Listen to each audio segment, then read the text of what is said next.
વડોદરા પહોંચી 150મી રાષ્ટ્રીય એકતા યાત્રા। ભાજપના રાષ્ટ્રીય અધ્યક્ષ જેપી નડ્ડાએ કોંગ્રેસ પર સાધ્યું નિશાન, કહ્યું સરદાર પટેલને ભૂલી ગઈ કોંગ્રેસ।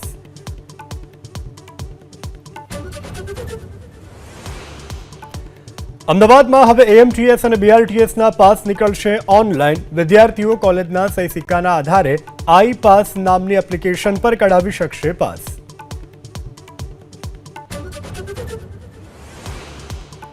સુરતના વરાછામાં નડતર રૂપ દબાણો સામે કાર્યવાહી કરવા મેયર અને પોલીસ કમિશનર ઉતર્યા મેદાને।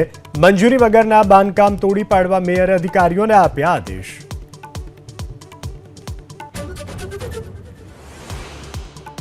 સુરતમાં રોંગ સાઇડ વાહન ચલાવતા લોકોના લાયસન્સ થશે રદ।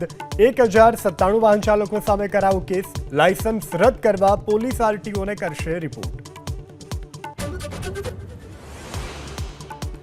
અત્યાર સુધી રાજ્યમાં 4,44,000 ટેકાના ભાવે મગફળીની ખરીદી। 1,95,000 ખેડૂતોને ચૂકવાયા 513 કરોડ।